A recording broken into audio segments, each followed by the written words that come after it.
Assalamualaikum dan salam sejahtera, saudara dan saudari sekalian. Untuk slot kali ini, saya Nuraini binti Muhammad Hibni selaku pegawai dari bahagian dasar dan integriti akan menerangkan kepada saudara dan saudari sekalian apa itu gangguan seksual dan apa yang anda perlu lakukan sekiranya mengalami gangguan seksual.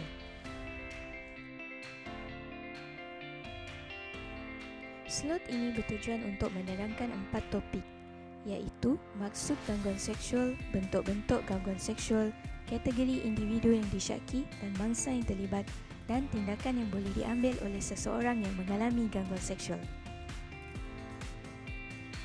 Saya pasti saudara dan saudari sekalian sudah mempunyai gambaran apa itu gangguan seksual.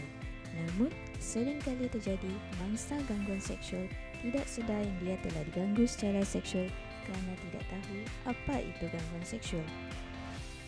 Maksud gangguan seksual adalah sebarang bentuk tingkah laku berunsur seksual yang tidak diingini, tidak disenangi dan memberi kesan sebagai satu gangguan sama ada secara lisan, bukan lisan, visual, psikologi atau fizikal yang atas sebab munasabah yang dianggap oleh pengadu sebagai syarat berbentuk seksual ke atas pekerjaan atau pembelajarannya, atau yang atas sebab yang munasabah boleh dianggap oleh pengadu sebagai satu pencabulan maruah atau penghinaan atau ancaman terhadap dirinya, tetapi tiada hubungan terus ke atas pekerjaan atau pembelajarannya.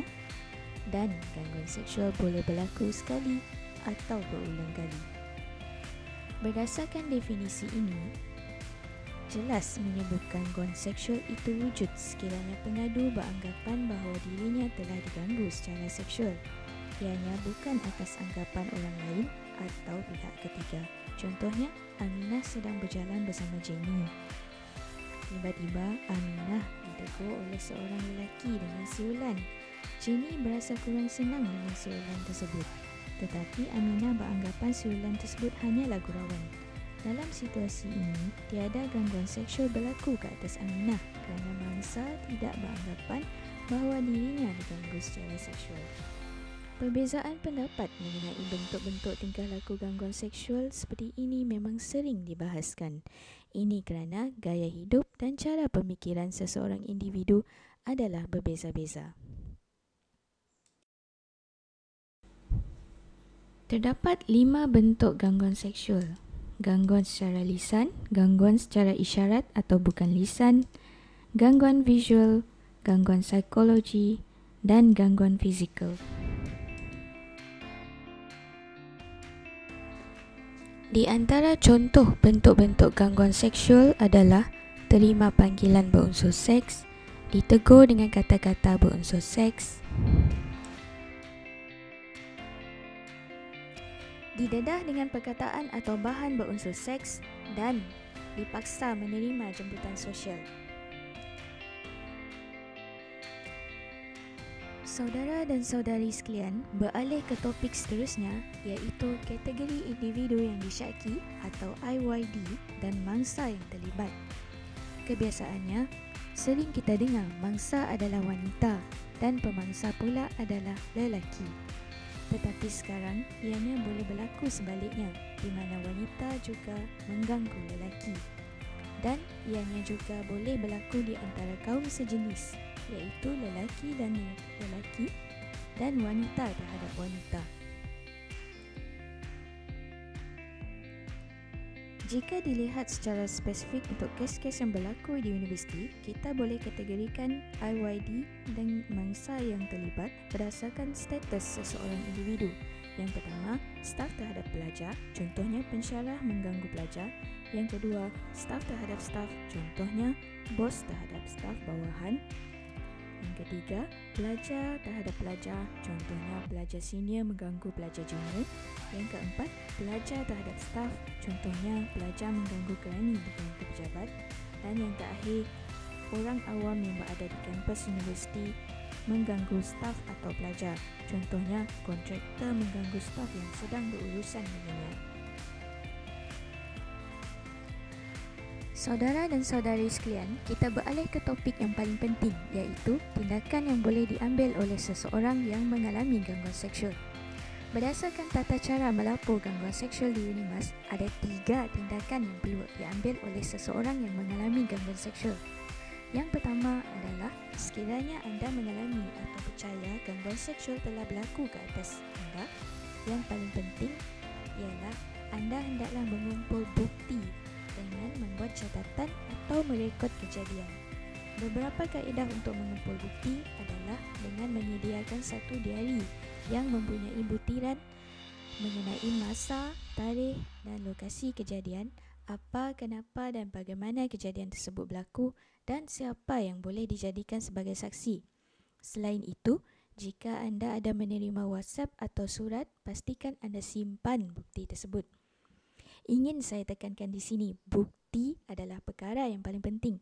Tanpa bukti, sukar untuk mana-mana pihak mengambil tindakan selanjutnya. Terdapat beberapa aduan yang diterima oleh pihak kami di mana pengadu hanya mengemukakan aduan rasmi setelah gangguan tidak berlaku lagi. Maksudnya kejadian ini sudah lama berlaku, tetapi pengadu baru saja berasa berani untuk tampil ke hadapan. Untuk kes seperti ini, agak sukar sekiranya pengadu tidak mempunyai sebarang bukti yang kukuh kerana beliau tidak dapat mengumpul bahan bukti lagi setelah gangguan telah dihentikan. Seterusnya, yang kedua, anda perlu kenal pasti siapa individu yang disyaki atau IYD. Di universiti, ada 3 kategori IYD, iaitu staf, pelajar dan orang awam. Setelah mengenal pasti siapa individu yang disyaki, anda boleh mengemukakan aduan rasmi. Sekiranya individu yang disyaki adalah staf UNIMAS, sila kemukakan aduan rasmi dengan mengisi borang aduan salah laku staf dan hantar kepada unit integriti. Sekiranya individu yang disyaki adalah pelajar UNIMAS atau orang awam, sila laporkan kejadian kepada bahagian keselamatan. Tindakan seterusnya akan diambil oleh unit integriti dan bahagian keselamatan berdasarkan prosedur dan dasar yang sedia ada. Untuk makluman, di UNIMAS kita sedang menggunakan dasar menangani gangguan seksual yang berpandukan Perkeliling Perkhidmatan Bilangan 5 2018 yang telah dikeluarkan oleh pihak JPA atau Jabatan Perkhidmatan Awam. Sekiranya individu yang disyaki didapati bersalah, hukuman tata tertib boleh dikenakan ke atasnya. Dan saya ingin ingatkan di sini, sepanjang proses tersebut, anda sebagai pengadu kemungkinan akan dihubungi untuk memberi butiran lanjut berkaitan kes, dan di sini kerjasama anda dan juga saksi-saksi yang berkaitan adalah amat diperlukan. Saya juga ingin mengambil peluang ini untuk memberi nasihat kepada mangsa-mangsa gangguan seksual di luar sana untuk tidak teragak-agak untuk mengemukakan aduan sekiranya percaya anda diganggu secara seksual. Ramai mangsa di luar sana yang teragak-agak kerana berasa takut atau malu. Anda semua tidak perlu risau kerana semua aduan yang diterima dianggap sebagai sulit. Sekiranya pegawai yang menerima aduan didapati mendedah maklumat sulit tersebut, ianya dianggap melanggar dasar dan boleh dikenakan tindakan disiplin. Sekiranya saudara dan saudari sekalian tidak pasti sama ada anda diganggu atau tidak, atau sekadar untuk mendapatkan khidmat nasihat berkenaan gangguan seksual, anda dinasihatkan untuk menghubungi pegawai-pegawai berikut di UNIMAS atau hubungi terus pihak bahagian dasar dan integriti.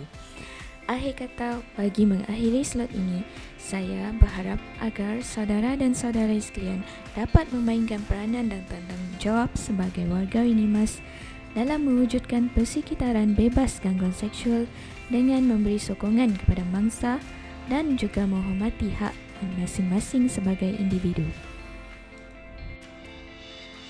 Sekian, terima kasih.